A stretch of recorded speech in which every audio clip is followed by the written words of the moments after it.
আসসালামু আলাইকুম। স্বাগতম সাকিব স্টোরি লাউঞ্জে। আজ শুনবেন দ্য লং উইন্টার এর শেষ পর্ব। দুদিন ধরে অনেক চিন্তা করলো আলমানজো। তারপর রয়্যালকে বলল, আমি কি ভাবছি জানো? চুপচাপ ভাবলে কি করে জানবো? আমার ধারণা শহরের বেশ কিছু লোক অনাহারে আছে, এই যেমন আমি। তাওয়ায় প্যানকেক উল্টে দিয়ে বলল রয়্যাল, রীতিমতো ক্ষুধার্ত। অনাহারের কথা বলছি আমি। আলমানজো গম্ভীর। ইঙ্গলসদের কথাই ধরো, পরিবারের সদস্য 6 জন। তুমি লক্ষ্য করেছো কিরকম শুকিয়ে গেছে মানুষটা? চোখ বসে গেছে গর্তে। বলল, গম শেষ। তাই না? সোয়া 1 প্যাক 10 কেজির মতো গমে কদিন চলবে এই পরিবারের? ভেবে দেখো। নিশ্চয়ই অন্য আরো কোনো ব্যবস্থা আছে ভদ্রলোকের, বলল রয়্যাল। মাথা নাড়ল আলমানজো। হোমস্টেড নিয়ে গত গ্রীষ্মেই প্রথম চাষ দিয়েছে মিস্টার ইঙ্গলস। তুমি ভালো করেই জানো ঘাসের চাপড়ার মধ্যে প্রথম ফসল কি পাওয়া যায়। আর এই শহরে মজুরির বিনিময়ে কোনো কাজ নেই। যা বলতে চাও অত ভনিতা না করে বলে ফেলো। তুমি কি করবে? তোমার বীজ গম বেচে দেবে? একান্ত বাধ্য না হলে বেচব না, ঘোষণা দেওয়ার ভঙ্গিতে বলল আলমানজো। আমার ধারণা শুধু ইঙ্গলসরা নয়, আরও অনেক পরিবারই আধপেটা খেয়ে কোনো মতে টিকে আছে। একটানা এতদিন ধরে সব রকম সাপ্লাই বন্ধ থাকবে। আমরা কেউ কি ভাবতে পেরেছিলাম? বুড়ো ইন্ডিয়ানটা 7 মাস তুষার ঝড়ের কথা বলেছিল, মনে আছে? তাই যদি সত্যি হয়, তাহলে ধরে নাও এপ্রিলের আগে ট্রেন আসছে না। তাহলে কি দাঁড়াচ্ছে ব্যাপারটা? আমার সব গম মানবতার খাতিরে খাইয়ে দিতে হচ্ছে, এবং তারপরেও অভুক্ত থাকতে হচ্ছে অনেক মানুষকে। আর আমি তো মারা পড়েছি ধানে প্রাণে। আগামী মরশুমে বীজের অভাবে একটা দানা ফসল তুলতে পারছি না মাঠ থেকে। অতএব, বক্তব্য সংক্ষেপ করবার ইঙ্গিত দিচ্ছে রয়্যাল। অতএব যেমন করে হোক রক্ষা করতে হবে আমার বীজগুলো, এবং তাই করব আমি। কথা শেষ করে ঝাঁপিয়ে পড়ল আলমানজো গরমাগরম প্যানকেকের স্তূপের ওপর। প্লেটে এক গাদা তুলে নিয়ে অকৃপণ হাতে তরল চিটাগুড় ঢালল তার ওপর। অবাক দৃষ্টিতে ওর কার্যকলাপ দেখল রয়্যাল। তারপর আগের কথার খেই ধরে প্রশ্ন করল, কিভাবে? ঝড়টা থামলেই এদের গমের ব্যবস্থা করে দেব। প্যানকেকে কামড় দিল আলমানজো। আবার প্রশ্ন করল রয়্যাল, কিভাবে? পরমুহূর্তে চমকে উঠে বলল, তুমি নিশ্চয়ই 20 মাইল দূরের ওই চাষির খোঁজে বেরোবার কথা ভাবছ না? ভাবছি। কাউকে না কাউকে তো যেতেই হবে। 40 মাইল? হা হয়ে গেল রয়্যাল। বরফ ঢাকা খোলা প্রেয়ারিতে যেতে চাইছো খড়ের গাদায় সুই খুঁজতে? যান না। আবার কখন বিনা নোটিশে শুরু হবে তুষার ঝড়? না আলমানজো, এই কাজে আমার অনুমতি পাবে না তুমি। হেসে উঠল আলমানজো। চেয়েছি অনুমতি? অসম্ভব। এভাবে বোকার মতো প্রাণের ঝুঁকি নিতে তুমি পারো না। তোমার একটা কিছু হয়ে গেলে বাবাকে আমি কি জবাব দেব? বলবে তোমার করার কিছুই ছিল না। বাবা জানে আমার খুশি মতো চলি আমি। তোমাকে প্রশ্নই করবে না। বুঝতে পারছি। কথা শুনবে না। ঠিক আছে, একা তোমাকে যেতে দেব না আমি।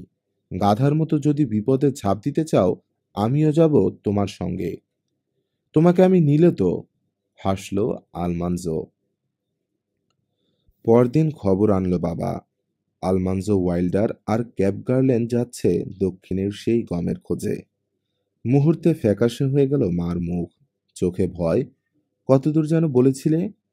আসলে সঠিক করে কেউ কিছু বলতে পারে না। সবই শোনা কথা। জায়গাটা যে ঠিক কোথায় তাও জানে না। গুজব উঠেছে ওই দিকের এক চাষি ভালো গম ফলিয়েছে গত মরশুমে। এদিকের কেউ যখন শহরে গম বিক্রি করেনি, তখন ধরে নেওয়া হচ্ছে যে 400-500 বুশেল গম আছে ওর কাছে। ফস্টার বলছে, কার কাছে যেন শুনেছে, শীতকালটা ওই সেটলার নিজের হোমস্টেডেই কাটাচ্ছে। তাই ছুটেছে ছেলে দুটো। টাকা দিচ্ছে লোফটাস, যতটা বয়ে আনা সম্ভব। ততটা কিনে আনবে ওরা সেই চাষির কাছ থেকে। অন্তত চেষ্টা করবে। কবে রওনা হচ্ছে ওরা? জিজ্ঞেস করলো মা। ঝড়টা থামলেই। দুজন দুটো স্লেড নিয়ে যাচ্ছে। একটু চুপ করে থেকে আবার বলল বাবা, হয়তো ঠিকই কাজ সেরে ফিরবে ওরা। আকাশটা পরিষ্কার থাকলে পথ চলা খুব একটা কঠিন হবে না। বলা যায় না, আগামী ২-৩টে দিন আবহাওয়া ভালো থাকতে পারে। অসুবিধে তো ওখানেই, বলল মা। বলা যায় না। ওরা যদি আনতে পারে তাহলে আগামী মার্চ পর্যন্ত অন্তত গমের অভাব থাকবে না এই শহরের কারো। মানে, গম যদি সত্যি থাকে আর ওরা যদি জায়গাটা খুঁজে পায়। তৃতীয় রাতে থামল ঝড়। চারদিক স্তব্ধ হয়ে যেতেই ভেঙে গেল আলমাঞ্জোর ঘুম।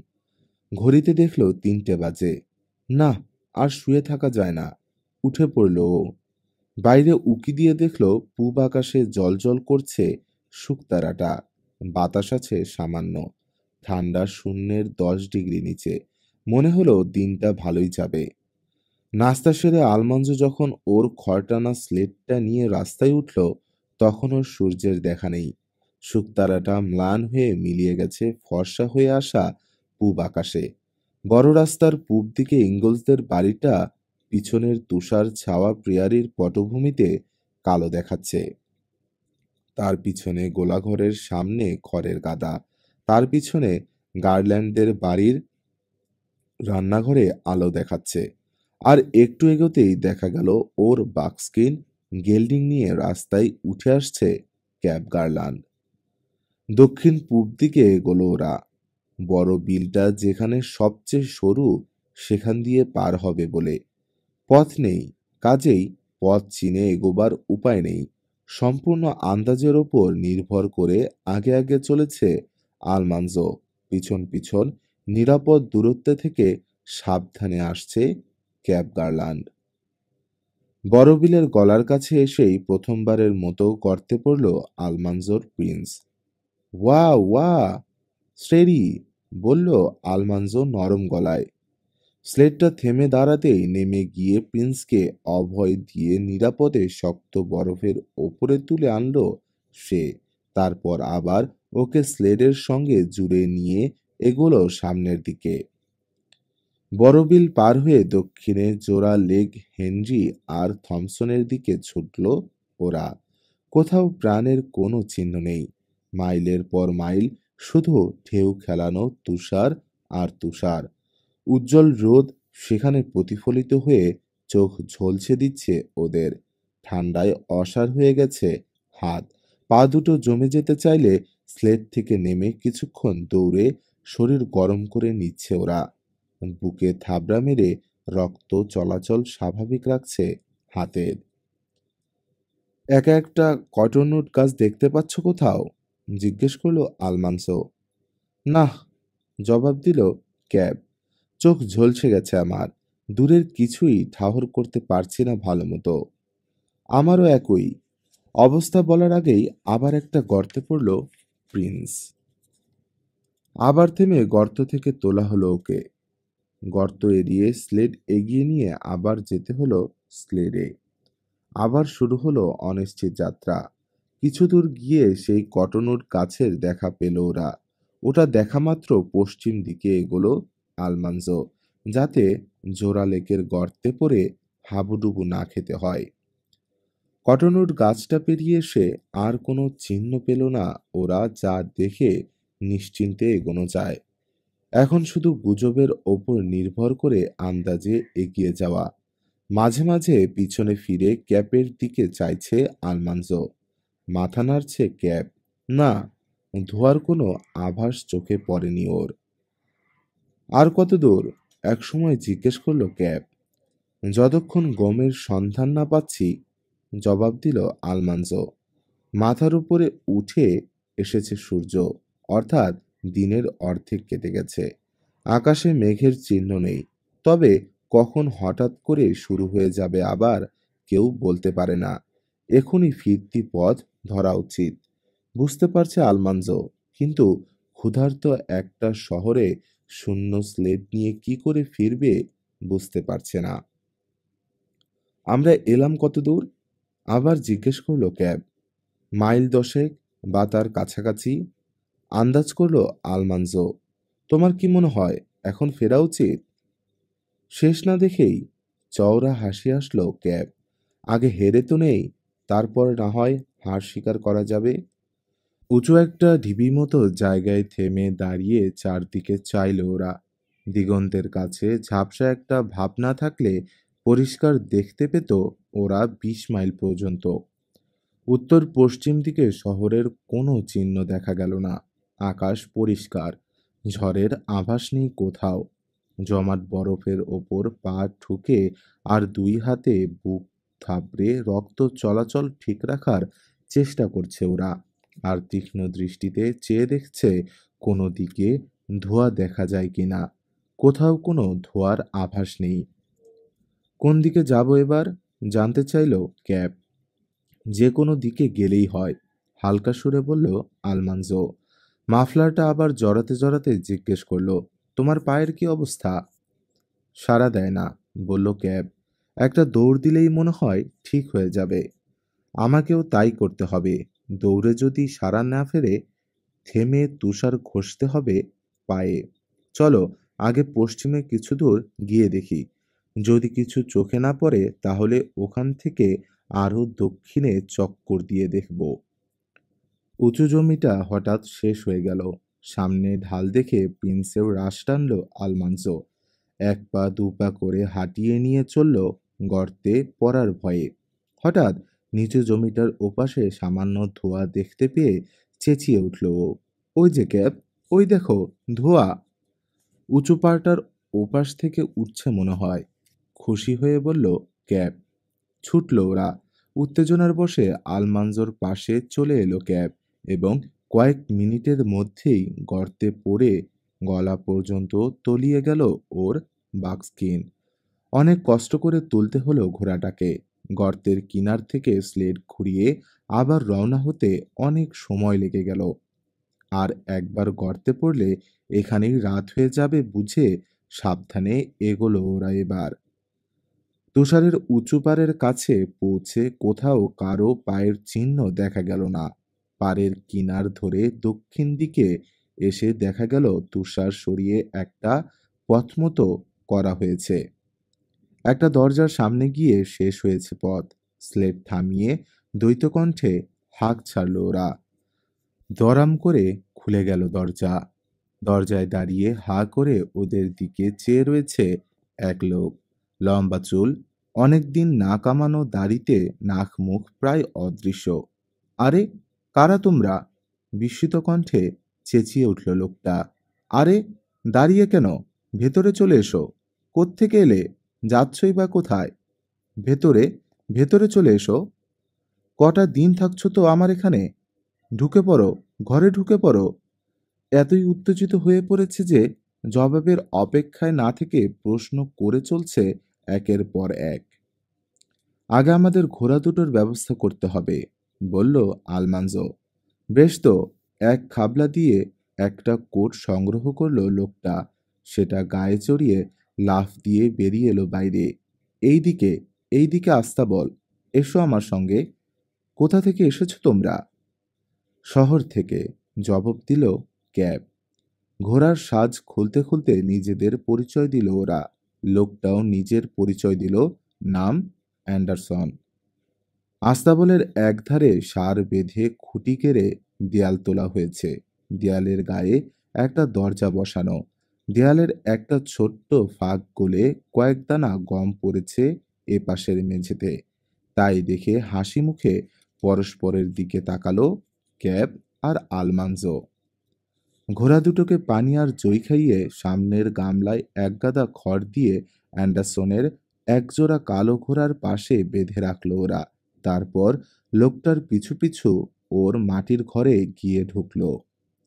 ঘরটা গরম, স্টোভে পানি ফুটছে। দেয়ালের গায়ে লাগানো একটা টেবিলে অ্যান্ডারসনের ডিনার সাজানো। ওদেরকে বসে পড়তে অনুরোধ করলো সে। বলল, অক্টোবরের পর থেকে আর কোনো মানুষের সাক্ষাৎ পায়নি। বিনা বাক্য ব্যয়ে বসে গেল ওরা। বিন সেদ্ধ সাওয়ারডাভ বিস্কিট আর শুকনো আপেলের সস দিয়ে তৃপ্তির সঙ্গে ডিনার খেয়ে উঠল। গরম খাবার আর কফি পেটে পড়তে অর্ধেক শরীর গরম হয়ে গেল, কিন্তু চুলোর ধারে পা সেঁকতে গিয়ে টের পেল ওরা ব্যথা কাকে বলে। তবে এইটুকু নিশ্চিত হওয়া গেল যে জমে অকেজো হয়নি পা। কথায় কথায় অ্যান্ডারসনকে জানালো আলমানজো ওরা কিছু গম কিনতে চায়। কিন্তু আমি তো গম বেচবো না, পরিষ্কার জানিয়ে দিল অ্যান্ডারসন। আগামী মরশুমের বীজ হিসেবে রেখেছি আমি ওগুলো। কিন্তু এই অসময়ে গম কিনতে বেরিয়েছ কেন তোমরা? ট্রেন বন্ধ হয়ে যাওয়ার কথা, শহরের ক্ষুধার্ত লোকদের কথা ভেঙে বলল ওকে আলমানজো। বিশেষ করে কষ্টে আছে নারী আর শিশুরা। সেই ক্রিসমাসের আগে থেকেই আধপেটা খেয়ে কোনো মতে টিকে আছে ওরা। ওদের জন্য খাবারের ব্যবস্থা করা না গেলে বসন্ত আসার আগেই না খেয়ে মরে যাবে অনেক মানুষ। সেটা আমার দেখার বিষয় নয়, বলল অ্যান্ডারসন। কেউ যদি নিজের অদূরদর্শিতার কারণে কষ্ট ভোগ করে, তার দায় দায়িত্ব অন্যের ওপর বর্তায় না। তোমাকে কেউ দায়ী করছে না মিস্টার অ্যান্ডারসন, বলল আলমানসো। কেউ তোমার কাছে ভিক্ষাও চাইছে না। এলিভেটর পর্যন্ত পৌঁছলে যে দাম হয় আমরা সেই দামে তোমার গম কিনে নেয়ার প্রস্তাব দিচ্ছি। পরিবহন খরচ আমাদের। বুঝলাম, কিন্তু বিক্রি করার মতো গম নেই আমার কাছে। যা আছে সেটা আমি বেচব না। উজ্জ্বল হাসি হেসে ক্যাব বলল, আমরা তোমাকে সবই খুলে বলেছি মিস্টার অ্যান্ডারসন। তোমার কিছু গম না পেলে না খেয়ে থাকবে শহরের বহু লোক। বেশি দাম দিতেও রাজি আছে তারা। তুমি বলো কত চাও? তোমাদের কাছ থেকে কোনো সুবিধে আদায় করার চেষ্টা করছি, ভুলেও এ কথা ভেবো না, বলল অ্যান্ডারসন। আসল কথা, আমার বীজ গম আমি বিক্রি করতে চাই না।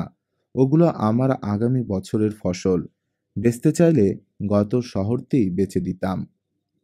ঠিক আছে, বুশেল প্রতি $1 করে দেব আমরা। বাজার দর থেকে 18 সেন্ট বেশি। তার উপর পরিবহন খরচ আমাদের। আমার বীজ আমি বেচব না, বলল মিস্টার অ্যান্ডারসন। আগামী মরশুমে ফসল ফলাতে হবে আমাকে। আগামী মরশুমে বীজ কিনে নিতে পারবে তুমি, ধ্যানমগ্ন ভঙ্গিতে বলল আলমানজো। বেশিরভাগ মানুষই তাই করবে। তুমি প্রতি বুশেলে 18 সেন্ট লাভকে ধর্তব্যের মধ্যে আনছো না মিস্টার অ্যান্ডারসন। কি করে জানবো যে ঠিক সময় মতো বীজ এসে পৌঁছবে শহরে? তোমরাই তো বলছো কবে ট্রেন আসে তার ঠিক নেই, গম্ভীর অ্যান্ডারসন। জবাব দিল ক্যাব। ঠিক তো কোনো কিছুরই নেই মিস্টার অ্যান্ডারসন। এই বীজ বুনে তুমি ফসল ঘরে তুলতে পারবেই তার কোনো নিশ্চয়তা আছে? ধরো ক্যাশ টাকা না নিয়ে তুমি সব গম বুনলে জমিতে, শিলাবৃষ্টি হতে পারে, পঙ্গপাল আসতে পারে ঝাঁক বেঁধে, পারে না? তা ঠিক, মেনে নিল অ্যান্ডারসন। একমাত্র পকেটের ক্যাশ সম্পর্কে নিশ্চিত হওয়া যায়। চট করে বলল আলমানজো। না হে, ধীরে মাথা নাড়ল অ্যান্ডারসন। এ গম আমি বেচব না। আরও 40 একর জমিতে চাষ দেব আমি আগামীবার। আমার নিজেরই লাগবে এগুলো। পকেট থেকে মানিব্যাগ বের করলো আলমানজো। ঠিক আছে, যাও, প্রতি বুশেল $1.25 ক্যাশ। নোটগুলো বের করে টেবিলে রাখলো ও। দ্বিধায় পড়ল অ্যান্ডারসন।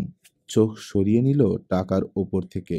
ভাবছে, সুযোগ এলে তার সদ্ব্যবহার করা বুদ্ধিমানের লক্ষণ, বলল ক্যাব। নিজের অজান্তেই টাকাগুলোর ওপর ফিরে এলো অ্যান্ডারসনের দৃষ্টি। চেয়ারের পিছনে হেলান দিয়ে চেষ্টা করছে একটা সিদ্ধান্তে পৌঁছতে। মাথাটা চুলকে নিয়ে নিচু গলায় বলল, কিছু জমিতে অবশ্য জই বোনা যায়। চুপ করে থাকলো আলমানজো আর ক্যাব। বুঝতে পারছে হ্যাঁ আর নার ঠিক মাঝখানে দুলছে এখন লোকটার মন। এখন যে সিদ্ধান্ত নেবে তার থেকে আর নড়বে না। হিসেবি লোক অনেকক্ষণ চুপ করে থেকে বলল, মনে হচ্ছে এই দামে 60 বুশেলের মতো বিক্রি করা যায়। চট করে টেবিল ছেড়ে উঠে দাঁড়ালো আলমানজো আর ক্যাব। চলো তাহলে তুলে ফেলি স্লেডে, বলল ক্যাব। যেতে হবে বহুদূর। রাতটা থেকে যেতে বলল ওদের অ্যান্ডারসন, কিন্তু ঝড়ে আটকা পড়ে যাওয়ার ভয়ে রাজি হলো না ওরা। তবে ধন্যবাদ জানাতে কসুর করল না। তিনজন মিলে ঝটপট ছালায় ভরে ফেলল ওরা গম, ভাগাভাগি করে তুলল স্লেডে। তারপর বিদায় নিয়ে রওনা হয়ে গেল। ফেরার পথে পালা করে গর্তে পড়তে শুরু করলো ঘোড়া দুটো। ওদের গর্ত থেকে তুলে আবার স্লেডে জুতে নিয়ে রওনা হতে সময় লাগছে অনেক। যতই সময় পাচ্ছে ততই উদ্বিগ্ন হয়ে পড়ছে আলমানজো। আধার হয়ে গেলে শহরে পৌঁছানো মুশকিল হবে। মোটামুটি উত্তর পশ্চিম দিকে এগোচ্ছে ওরা। কোথাও পুকুর বা বিল আছে বলে সন্দেহ হলে অনেক দূর ঘুরে তারপর আবার এগোচ্ছে। ঘোড়া দুটো খুব ধীরে এগোচ্ছে। বারবার গর্তে পড়ে ভয় ধরে গেছে ওদের মনে। তাছাড়া ৩০ বুশেল গমের ওজনও কম না, প্রায় ২২ মণ। দ্রুত ক্লান্ত হয়ে পড়ছে ওরা, বিশ্রাম নিতে হচ্ছে। হিমশীতল বাতাস ঠেলে এগোচ্ছে ওরা দুজন। মাঝে মাঝেই দুহাতে বুক চাপড়াচ্ছে, পা ঠুকছে শক্ত বরফের ওপর। কিন্তু হাত পায়ের অবশ ভাব তেমন দূর হচ্ছে না। এই যে ওয়াইল্ডার, ডাকলো ক্যাব। আমরা একটু বেশি সরাসরি উত্তরে চলেছি না? কি করে বলি, জবাব দিল আলমানসো। মনে হয় আর কিছু দূর গেলে ওই উঁচু জায়গা থেকে কটন উড গাছটা দেখা যাবে। আমারও তাই মনে হচ্ছে, বলল ক্যাব। কিন্তু পরপর বেশ কয়েকটা ঢাল বেয়ে উঠেও দেখা গেল না গাছটা। সামনে শুধু ঢেউ খেলানো তুষার আর তুষার। সূর্যটা যখন লাল হয়ে ডুবে যাচ্ছে তখন উত্তর পূব দিকে দেখা গেল কটনউডের মাথা। কিন্তু উত্তর পশ্চিম দিগন্তে আবার দেখা দিয়েছে মেঘ। আসছে তুষার ঝড়। আসিতেছে, বলল আলমানজো। হ্যাঁ, আমিও দেখছি কিছুক্ষণ ধরে। এবার একটু তাড়াহুড়ো করতে হয়, জবাব দিল ক্যাব। তাড়াহুড়ো করতে গিয়ে প্রথমে গর্তে পড়ল প্রিন্স। ওটাকে তুলে রওনা হতে না হতেই পড়ল ক্যাপের বাক্সকিন। দুজন মিলে অনেক সাধ্য সাধনা করে তোলা হলো বাক্সকিনটাকে। ততক্ষণে গাঢ় হয়ে এসেছে আধার, আর উত্তর পশ্চিম দিক থেকে এক এক করে উজ্জ্বল তারাগুলোকে নিভিয়ে দিতে দিতে এগিয়ে আসছে তুষার ঝড়। ক্লান্ত ঘোড়া দুটোকে অনেক সাধাসাধি করেও আর বেশি জোরে ছোটানো যাচ্ছে না। কোনো মতে বড় বিলটার সরু জায়গাটা দিয়ে নিরাপদেই পেরিয়ে এলো ওরা। এখন শুধু আবছাভাবে সামনে কয়েক গজ দেখতে পাচ্ছে ওরা। একটা তারা নেই যা দেখে আন্দাজ করবে কোন দিকে এগোচ্ছে। সন্ধ্যের দিকে ঘরে ফিরল বাবা, গম্ভীর। আবার আসছে ঝড়, বলল বাবা কোট খুলতে খুলতে। ওরা ফেরেনি? জিজ্ঞেস করলো মা। না। আর একটি কথা বলল না কেউ। সবাই অপেক্ষায় আছে কখন ঝড়ের ধাক্কায় কেঁপে উঠবে বাড়িটা। তারপর শুরু হয়ে যাবে বাতাসের করুণ বিলাপ। কিছুক্ষণের মধ্যেই এসে পড়ল তুফান। সেই রাতে লেপের নিচে আস্তে করে ডাকলো ম্যারি। লরা, কি ওদের জন্য প্রার্থনা করেছ? করেছি, জবাব দিল লরা। তোমার মনে হয়েছে করা উচিত? হ্যাঁ, নিজেদের জন্য না, গম পেলে বেঁচে যাবে সবাই, সে জন্যও না। আমি শুধু বলেছি প্রভু যেন ওদের জীবন রক্ষা করেন। ৪ দিন ধরে চলল তুমুল ঝড় আর তুষারপাত। ইতোমধ্যে শেষ হয়ে এসেছে গম। অবশিষ্ট গম দিয়ে আজ ছোট্ট একটা পাউরুটি তৈরি করেছে মা। চতুর্থ দিন সন্ধ্যের দিকে থামল ঝড়। গায়ে কোট চড়ালো বাবা বাইরে যাবে বলে। ওরা বুঝতে পারছে শহরের কাছাকাছি এসে পড়েছে, কিন্তু অবাক হলো একটা আলো চোখে পড়ছে না বলে। একবার ওরা যদি শহরটাকে পাশ কাটিয়ে যায়, ঝড় এসে পড়লে আর কোনো দিনই পথ চিনে পৌঁছতে পারবে না সেখানে। তুষার শুরু হয়ে গেলে ১০ গজ দূরের কিছুও দেখা যায় না। এতক্ষণে তো আমাদের পৌঁছে যাবার কথা, তাই না? বলে উঠল ক্যাব। আমারও তাই মনে হচ্ছে, জবাব দিল আলমানজো। কিন্তু আশ্চর্য, একটা আলো চোখে পড়ছে না। ভুল পথে যাচ্ছি নাকি? কথাটা বলার সঙ্গে সঙ্গে আলমানজোর মনে হলো সামান্য একটা আলোর আভাস যেন চোখে পড়ল ওর। বুঝতে পারল একটা দরজা খুলেই বন্ধ হয়ে গেল। হাঁক ছাড়ল, এইদিকে ক্যাব, আমরা পশ্চিমে সরে গেছি। সোজা উত্তরে ছুটল এবার ওরা। আবার আলোর ঝলকানি দেখতে পেল আলমানজো। বুঝল ঝড়ের আগেই স্টোর থেকে পালাচ্ছে লোকজন। ওরা যখন লোফটাসের স্টোরের সামনে পৌঁছল, ঠিক তখনই প্রবল বিক্রমে ঝাপটা মারল ঝড়, সেই সঙ্গে তুষার। স্লেট থাক, বলল আলমানজো ক্যাবকে। ঘোড়াটা খুলে নিয়ে ভাগো। ঘোড়া খুলে নিয়ে এক লাফে ওটার পিঠে উঠে বসল ক্যাব। মুহূর্তে অদৃশ্য হয়ে গেল বাড়ির পথ। স্টোরে ঢুকলো আলমানজো। গরম হয়ে আছে স্টোরটা। মিস্টার লোফটাস ছাড়া আর কেউ নেই। ওকে দেখে বলে উঠলেন লোফটাস, ফিরেছ তাহলে? পেয়েছিলে সেই চাষিকে? 60 বুশেল কিনে এনেছি। ওগুলো ভেতরে এনে রাখতে হবে। হাত লাগাবেন প্লিজ। গম ভরা ছালাগুলো দেয়ালের গায়ে ঠেকিয়ে রাখল ওরা। বাইরে প্রচণ্ড হয়ে উঠেছে ঝড়ের তাণ্ডব। কোনো মতে মিস্টার লোফটাসের হাতে গমের রসিদ আর বাকি টাকা গুঁজে দিয়ে আলমানজো বলল, আপনি আমাকে $80 দিয়েছিলেন, বেঁচেছে এই $5। হ্যাঁ? তাজ্জব হয়ে গেলেন মিস্টার লোফটাস। বুশেল প্রতি $100? এর কমে আর পারলে না? বিরক্ত হলো আলমানজো। বলল, আপনার কাছে খুব বেশি মনে হলে যখন বলবেন এই দামে আমি কিনে নেব। না না, সে কথা আমি বলছি না, বললেন মিস্টার লোফটাস। পরিবহনের জন্যে কত পাওনা হলো তোমাদের? 1 পয়সাও না, বলে বেরিয়ে গেল আলমানজো। ঝড়ের মধ্যেও পথ চিনে ফিরে এলো ও সিড স্টোরের সামনে। আস্তাবলে ঢুকিয়ে প্রথমেই প্রিন্সকে দানা পানি খাওয়ালো। তারপর নিজের কষ্ট উপেক্ষা করে ওর সারা গা ভালোমতো ব্রাশ করে দিল। তারপর একটা বালতিতে করে তুষার নিয়ে নিজের ঘরে গিয়ে ঢুকলো। পা দুটোতে প্রাণ ফিরে পেতে হলে ওগুলো আচ্ছা মতো ডলতে হবে এই তুষার দিয়ে। জুতো মোজা খোলার পর ওর পায়ের অবস্থা দেখে আঁতকে উঠল রয়্যাল। রক্তশূন্য, অবশ হয়ে যাওয়া পা দুটোই তুষার ডলতে শুরু করলো। সে আলমানজোর পাশে হাঁটু গেড়ে বসে। যতক্ষণ না রক্ত চলাচল শুরু হওয়ায় ব্যথায় কোকিয়ে উঠল আলমানজো, ততক্ষণ এক নাগাড়ে ডলেই চলল।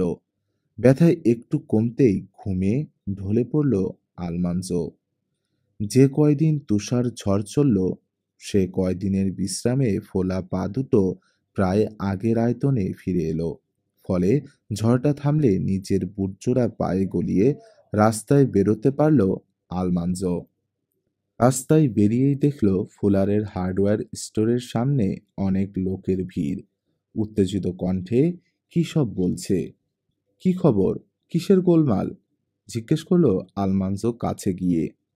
ওর গলার আওয়াজ পেয়ে পিছন ফিরলেন মিস্টার হারথর্ন। বললেন, এই যে আলমানজো, গম বয়ে আনার জন্যে কি তুমি কোনো টাকা নিয়েছ লোফটাসের কাছ থেকে?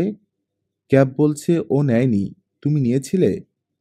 আলমানজোকে দেখে হাসিতে উদ্ভাসিত হয়ে উঠল ক্যাপের মুখটা। বলল, হ্যালো ওয়াইল্ডার, নিলে একেবারে চামড়া ছিলে নিও। আমি ওই চোখটাকে বলে ফেলেছি, 1 পয়সাও দিতে হবে না। আগে জানলে একেবারে ছিঁড়ে ফেলতাম। ব্যাপারটা কি বলো তো? অবাক হয়ে গেল আলমানজো। আমিও তো ওই একই কথা বলে ফেলেছি। আমাকে কি কিছু দিতে হবে না? কেন, আমরা টাকার জন্য গিয়েছিলাম, এ কথা বলেছে নাকি কেউ? জেরাল্ড ফুলার বললেন, 1 বুশেলের দাম চাইছে লোফটাস $3। এবার সবাই একসঙ্গে হাউমাউ শুরু করে দিল। স্টোভের পাশ থেকে উঠে দাঁড়ালো বাবা। লম্বা, শীর্ণ দেহ, উঁচু হয়ে উঠেছে চোয়ালের হাড়, জ্বলজ্বল করছে নীল 2 চোখ। এখানে হল্লা করে কোনো লাভ হচ্ছে না, বলল বাবা। তার চেয়ে চলো সবাই মিলে গিয়ে লোফটাসকে বোঝাই।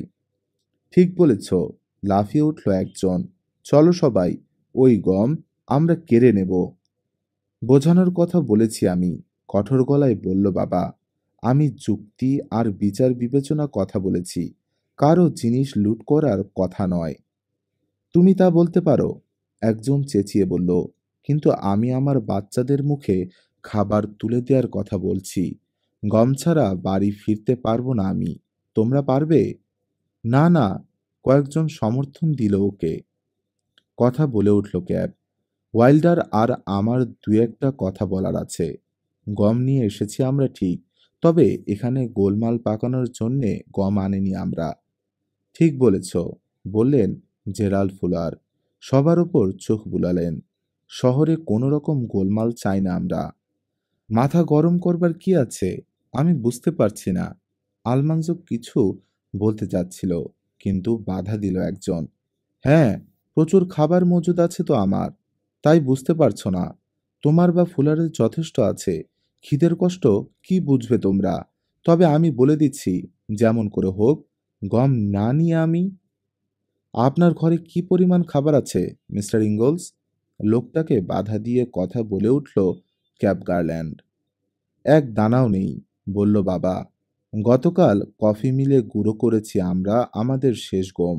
আজ সকালে খেয়েছি সে রুটি। থমকে গেল সবাই বাবার স্বীকারোক্তি শুনে।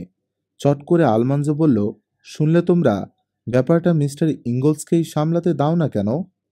ঠিক আছে, তোমরা রাজি থাকলে নেতৃত্ব দিতে আমার আপত্তি নেই, বলল বাবা। সবাই রাজি হয়ে গেল।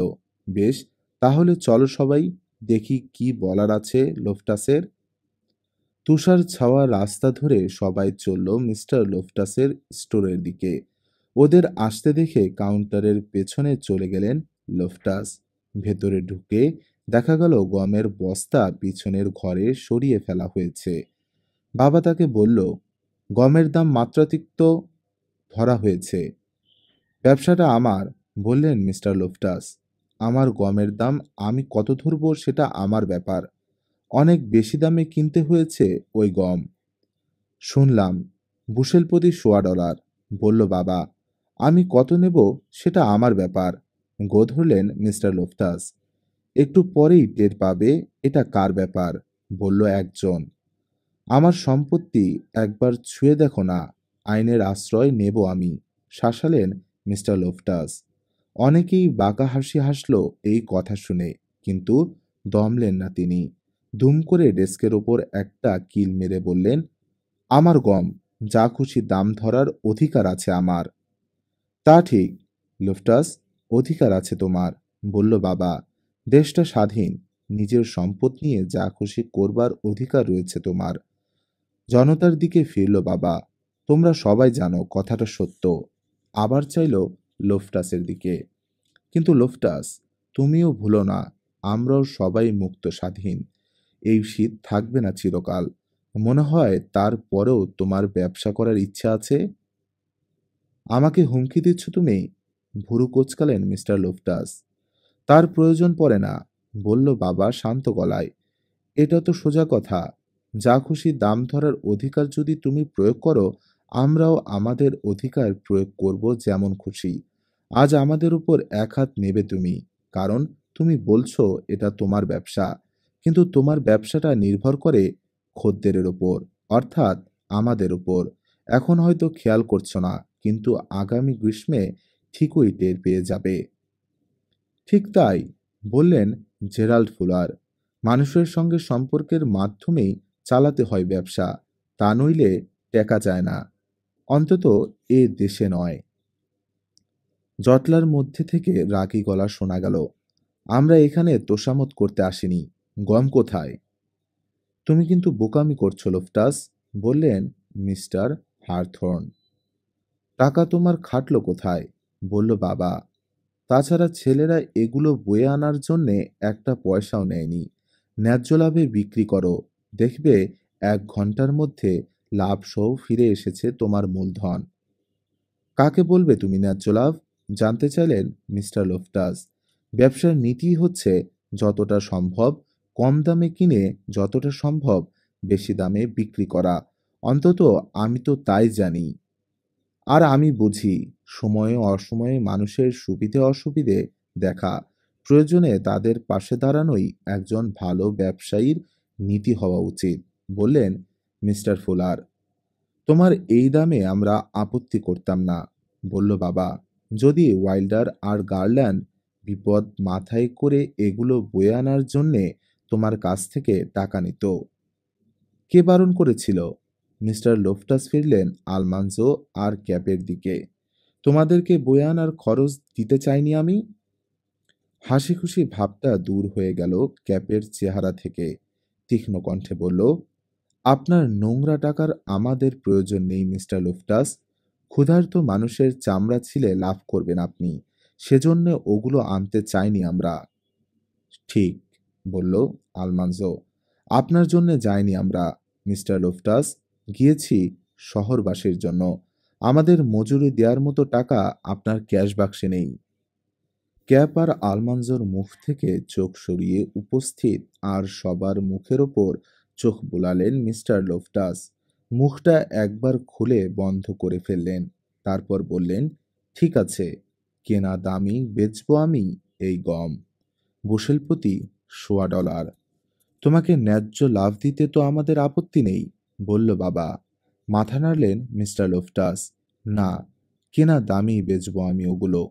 এমন অপ্রত্যাশিতভাবে ব্যাপারটা মীমাংসা হলো যে সবাই কেমন যেন হকচকিয়ে গেল। তারপর বাবা বলল, এবার আমরা সবাই মিলে যার যতটা প্রয়োজন তার ভিত্তিতে ভাগাভাগি করে নিতে পারি গমগুলো। তাই করল সবাই। দেখা গেল প্রতিটা পরিবারের ৮-১০ সপ্তাহ চলার মতো গম আছে ওখানে। কেউ কম নিল, কেউ বেশি। আলমানজো নিলই না। ক্যাপ গার্লান নিল ৮ বুশেল, বাবা নিল ২ বুশেল। ধুপ করে ভারী বস্তা মেঝেতে পড়তেই চমকে উঠল রান্নাঘরের সবাই। ফিরে এসেছে বাবা, বলল। ছেলে দুটো সেদিনই গম নিয়ে ফিরে এসেছিল ক্যারোলিন। এই যে ওদের আনা গম।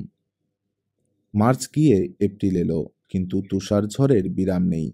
আকাশ পরিষ্কার হলেই বাবা ছোটে খড় আনার জন্য। যতটা সম্ভব এনে রাখে। সবাই মিলে আঁটি বাঁধে। সারাদিন খড় খড় শব্দে চলে কফি মিল। আর কতটা খড় আছে চার্লস? জানতে চাইল মা। অনেক, অনেক, বলল বাবা। ভাগ্যিস খড়গাদা করার সময় সাহায্য করেছিল আমাদের ছোট্ট বোতল। তা নইলে আগেই শেষ হয়ে যেত সব খড়। এখন যা আছে তাতে অনায়াসে কেটে যাবে এই লম্বা শীতকাল।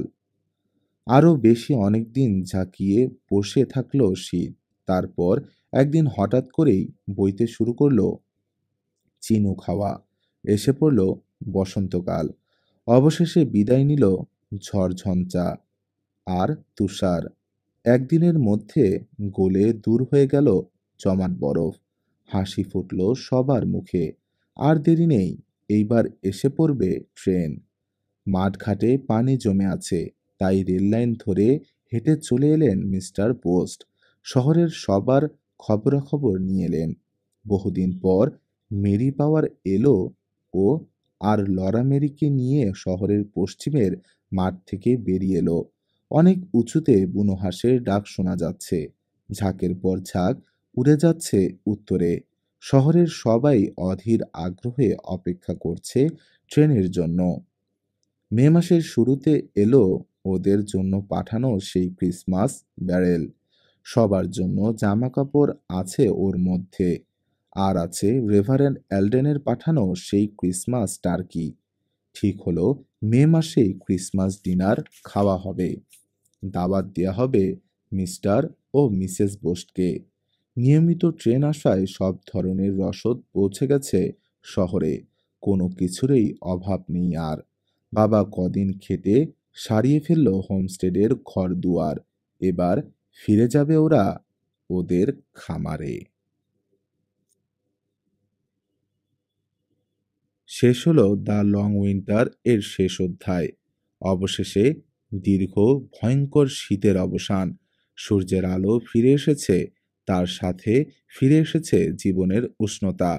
ইঙ্গলস পরিবারের এই লড়াই শেখায় অন্ধকার যতই ঘন হোক, আশা কখনো নিভে যায় না। গল্পটি কেমন লাগলো জানাতে ভুলবেন না কমেন্টে। আরও এমন অনুপ্রেরণামূলক গল্প শুনতে সাবস্ক্রাইব করুন সাকিব স্টোরি লাউঞ্জ। ধন্যবাদ সবাইকে। সুস্থ থাকুন, সচেতন থাকুন আর গল্পের সাথেই থাকুন।